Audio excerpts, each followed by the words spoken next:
Living the life. Our guests have come from the Tooting Community Kitchen, and they are Sahar and Shanaz Ali. Right, so Sahar, you're the director of Mindworks, which provides counselling for the homeless. Absolutely. And, of course, you're going to talk about the challenges facing the homeless, especially on our streets, with food and the various other issues. Alhamdulillah. So tell us, first of all, how was it all set up? Where did the idea come from? Okay, so just a slight correction. Mindworks UK is not just for the homeless, it's for anybody who wants to access counselling services. Okay. We're a low-cost service, Sure. and which means we do provide free counselling to many, but we are under the bracket of a £35 rule, so it's anything below that we... Okay, anybody but they go hand in hand, because people with the homeless... You're absolutely right. So, there's a fair absolutely. connection. So Mindworks was created about in 2014. And then had one contract, and then my mother had a bilateral stroke, and from that, only she's passed away a few years ago. But from that, alhamdulillah, I had this thought about I need to do something, and then a like-minded brother was at a training centre course with him and brother Isop, and then it just created. We just created it, alhamdulillah. This is Mindworks, right? No, so it's following. So the hand in hand comes. From the community both. kitchen Comes from both. So, you know, if that didn't happen, I don't think the Tooting Community Kitchen would have been created. Okay, so was Mindworks was that the first part of it all? It was the first part of it all. And then where does the community kitchen, why was it, you saw a need, what happened? How did it develop? So I did a bit of research. So we would walk the streets of Tooting, right up to Clapham, right up to West End. I'd go with my husband, and we'd have a look, we'd do a bit of research, and then we kind of thought, okay, let's now start something. And we just went with it, and the brother arranged for us to have a table at in Tooting on the High Street. Right. So an open air kitchen. And from that, you know, we would tell people about it. Everybody talked about Tooting Kitchen, Tooting Community Kitchen, and we started getting busier, and then we now have 5 tables, mashallah. 5 tables. 5 tables, all mashallah. along Tooting High Road. On the high, so it's between the Broadway Market and Iceland, literally. Right. Alhamdulillah. I mean, it must take a bit of time setting up every day. Yeah. Yes, we have volunteers. They love to come and help. How long does it take normally? What's a... Okay, so that's the thing. So behind the scenes is we are out on a Wednesday and a Saturday. Saturday we're out twice. Right. Shanaz here is our team leader, along with another sister, Amy, who are team leaders for that. So behind the scenes, we have bread to pick up, we have fruit and veg to pick up from various other charities that donate to us. Yep. We had to do the shop because we make over 40 food pack bags, a bit like a mini food bank. Right. And then we have a volunteer. So is it a case of you giving out food packs that they can go home and produce and also cook food as well? Yes. We have cooked food. So our brothers at Lahore Spice Tooting, they make the hot biryani, the food for us, mashallah, alhamdulillah. And then we have a food rota for the vegetarian food, because we have vegetarians who come as well. And we have a volunteer rota for that. So, and talking about volunteers, so how do you recruit volunteers?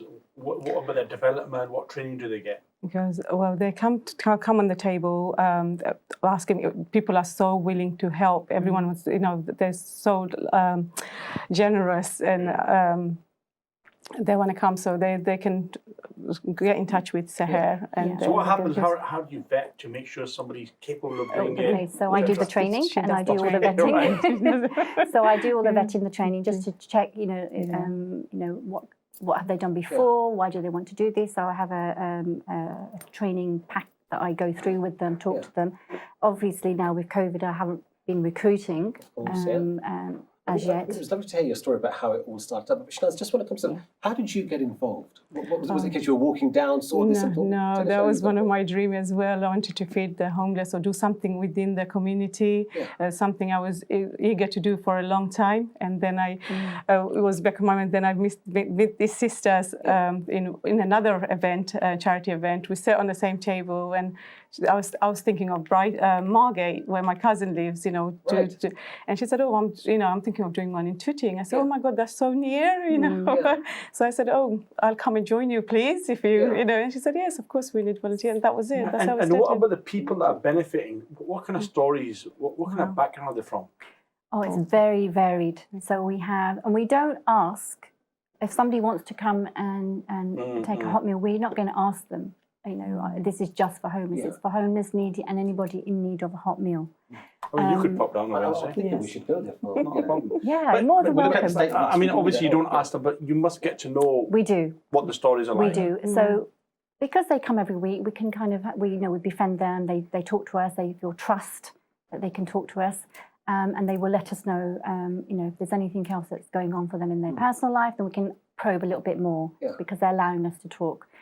Presumably, you must have seen an influx of people now because of COVID. Oh, right? Because it's doubled. It's doubled. Yeah. Yeah, it's doubled. We've had a lot of people who have lost their jobs, made redundant. Yes. Yeah. Families who have never claimed benefits before, Yeah. having to then provide family home packs for them. So we were doing that on a weekly basis. So that until benefits kicked in, and then we could then let them start living, and alhamdulillah. But the homeless, we would have about 30 people from when we started, Right. and then it grew. But the COVID, it's tripled. It's Subhanallah. tripled. So you can see we have young teenagers who come, they pick up, and we know who they are now, and we kind of give them extra food, so we know we don't want to ask too much, we don't want to embarrass anybody, Yeah. and that's not what we're there for. We're there to just help and provide a service to them, and It sounds like such an essential service because, again, it's not just the homeless, everyone who's been affected by COVID, anyone going through financial difficulties. I mean, are you not getting any support from the local authorities at all? We don't apply for any grants or funding. We haven't done. We've had a lot of donations online, and people just they've seen us doing the work. Yeah. So inshallah, if you ever do come down, you can kind of see the work, see the volunteers. It's a very diverse community, alhamdulillah. Even Now, the both of you. Sorry. Sorry, carry on. Volunteers. Ollie is our chef. He cooks up from brilliant dessert to To chutneys, to soups, mashallah. He makes and couscous then we have salads young bakers that bake, weekly as well.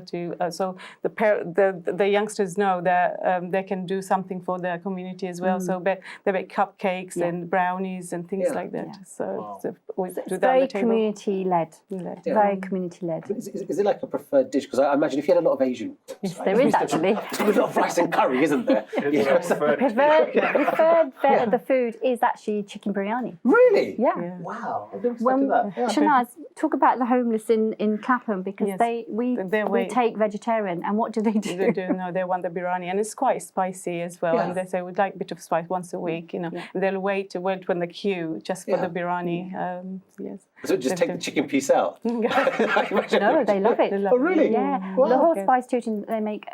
They've really got it to a T. Yeah. They really know what our guests like, and we don't call them homeless. We call them our guests. I like that. I like that. Yes, Yeah. So yes, we yeah. call them our guests. Are there any stories that stick to mind? Are there any individuals you've met? that Oh, are so really many. inspired? So I'll talk Sahar, about Sahar, So Tooting is really busy, so we get a lot more. But equally, you can talk about Jane and Mark. We have. I won't name the people, No, of course. but we have quite a few South Asian men who are literally crying, and they ask for help. So we are able to signpost. We can't house anybody. Yeah, sure. So we're able to use the out-of-hours services. We can use StreetLink. We use Ace of Clubs for them to go to, which is based in Clapham. And that's another centre for homeless people where they can get immediate help and support to get benefits and things like that, have a shower and so forth. We've been able to be part of a process where we've helped them get accommodation. So it's just beautiful to see that happen. And recently, one of our guests has been housed. So one of our donators is actually going to provide a cooker and a fridge freezer for him.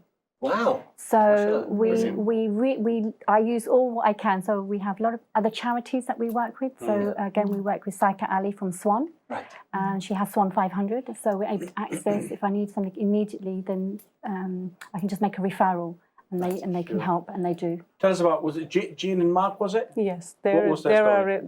Well, Jane's got cancer, and she's been on and off homeless. She goes to what's it called, hostel, and then she's back on because she can't live away. I think it's a different life in a street, so they find their friends and also the people passing by. So, it's a different life.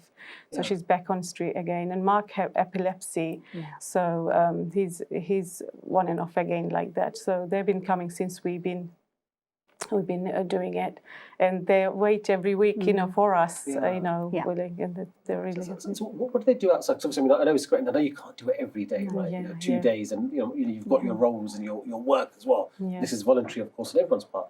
But where do they go outside of the 2 days? So You go. actually, I was just going to say, actually, there is other charities we collaborate with. Right. So we signpost. So in the South London area, you know, we've got Tooting. There's quite a few in Tooting, so they know that these days this food soup kitchen is open. And in Clapham is the same thing, and then in Croydon is the same thing. So we have people coming from all areas. So it just makes sense to collaborate with the other charities, so we know where to signpost the guests to. Every day there's a meal. Every day, so they don't go Yeah. without a food. Yeah. So every So day you're there's making sure all 7 days are full, basically. not us, but there's a different Other charities, charities. other charities. So Yeah. the guest knows that they can go there, and also some charities also open to have, like, they can go and have a quick shower. They can have a haircut, shave. Well, actually, we all needed haircuts as well in the Do you lockdown. remember that whole period where I did do a DIY at home. I saw the and pictures. I noticed. And, when I went to the hairdresser, he said, "If you don't mind me asking, who did that?" So my daughter. She said, "Well, I won't say anything." It wasn't her. Look, let's just go back to something we started off with, Mindworks. Tell us a bit about all that. How you talk about how it's set up. What is it doing? What is the functionality? Because there's a lot more to it than just you. There's a whole host of. There's a team behind it. Mindworks, yeah, absolutely. So there's myself, and there's my colleague, my program manager, Miranda Taggart, and then I have somebody who helps with the admin when I'm on holiday, Asma Rasul. So they've just been looking after Mindworks for me recently because I was away. We have trainee counsellors because we're a training placement agency as well. So anybody that's studying for counselling, psychotherapy, they all need to do their clinical hours.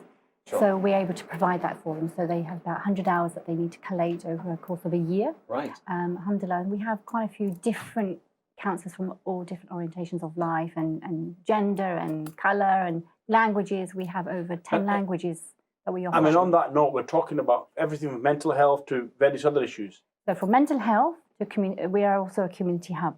So if anybody's in need of a laptop or white goods, they've just moved, or we had a lot over the COVID, we had a lot of clients fleeing domestic violence. So we had a lot we had to do to help them. Just on that note, that must have been difficult. I mean, Very difficult. you know, you're in a situation, there's no outlet. You can't go out to work. You can't go out to get a breather. You're stuck with the problem, so to speak. Absolutely. How did people deal with that? Oh, very, very hard. It was really hard for some of our ladies with children. Yeah. And it was just finding that time, that space to leave. Yeah. Obviously, there's a lot of other organisations out there to help them to leave and to manage that move. Sure. And then where we came in is to help them a bit later on with the counselling that they wanted just to talk. Yeah. And it wasn't initially counselling in the beginning, just to really understand where they are with everything right there and then. Yeah. Things like curtains, microwave, they might have needed. Yeah. So we were approached by our local council as well. I live in Wandsworth, so there's a lot of families in need right now because of having to flee. Absolutely. I guess the key thing is, it's like I said, you're helping a diverse range of people. Again, it's similar to the kind of the community kitchen where Absolutely. you've got homeless people coming as well. You've got people who are at the kind of bottom end of poverty or have seen their lives completely changed. Yeah. Presumably, a lot of the people you spoke to, certainly over the last 6 months, I'd imagine it'd be COVID related, right? And the stresses of maybe losing their jobs and literally your carpet being swept from under your feet, I imagine. And it's really sad to see this happen. You know, somebody could be earning a good living wage. All of a sudden, it's changed. Yeah. You know, they're not able to then provide for their family. They're losing their property. The devastation for the family unit itself, and all the other frustrations that come up emotionally and physically as well. You know, it's interesting because I know you're heavily engaged in the charity sector, and I know a great organisation you're working with, because it always reminds me of one of the categories of zakat. It always says the unseen poor. And it's about those who are like us, right? They were doing okay, but then all of a sudden, everything's completely changed. And I guess that kind of puts into because I never quite understood what that category meant, but I guess COVID really puts it into perspective for us right now. Let's go back to yourself to finish off with. How do people get in touch with the community kitchen if they want to volunteer, or if there's a business out there, an organisation wants to get involved in supporting you guys? We have we're on Instagram, which is youngsters like. We were on Twitter. We've got I forgot completely. It's okay. So we have the Twitter, which is Tooting Kitchen. And then for Mindworks UK, it's at Mindworks U Right. on Twitter. And we have the email address, which is admin@tootingcommunitykitchen.co.uk. And for Mindworks, it's admin@mindworksuk.co.uk. And of course, people could turn up on a Saturday or a Wednesday. They can. Roll up the sleeves, get involved. They have to have a bit of training Of because course, of yes, COVID. They've got quite strict guidelines and rules that we have to abide by, which we do, alhamdulillah. But they can give us a call on the mobile if you'd like. I can say it. You can. So it's 077. No, it's not. I'm giving you my personal one. That's where I'll be inundated. If anybody watching right now, especially a business or an organisation, if there was a need that you had right now, what would you appeal for? For right now, for Yeah, both if you really wanted organisations, something right now, what would you want? We are really in desperate need for a van. A van. Anybody out there with a desperate need for a van? van because Okay. it takes 3 cars, literally. To move My everything car, around. my little Basanti gets full. And you just need that on a Wednesday and a Saturday. right? And then we do a shop and then the car gets full again. So Right. yes, So a van is the biggest need. Right, yes. so if anybody watching tonight, you've got a van out there, or a man with a van, whatever you call it. That's it. Or a woman with a van. And especially if you're out Tooting. Well, look, Jazakallah khair for being with us. Jazakallah khair for having us on. May Allah bless you and your work Thank and you. your fantastic volunteers behind the scenes. Jazakallah khair. Fantastic. Thank you for having us. Right, well, look, unfortunately, I know, it's gone so time of quick the day. again. I know. Sadly, it's the end of the evening. Living the life is back. You know, the heat's getting to us tonight. Living the life is back. Same time tomorrow, inshallah. Until then, for myself, And from me. have a very pleasant evening. Assalamu alaikum. Living the life.